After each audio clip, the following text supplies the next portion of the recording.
Jsem akustický děcko. To je můj malý Peter Parker. a tohle je naše Mami. a tohle je náš Антон.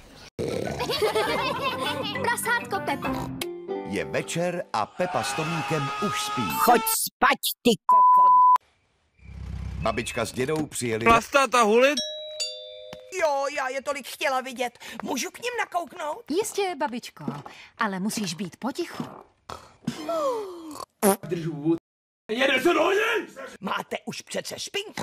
Jede se do něj! Tak dobře.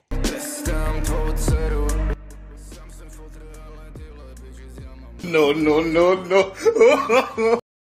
No tohle, babičko, ty si...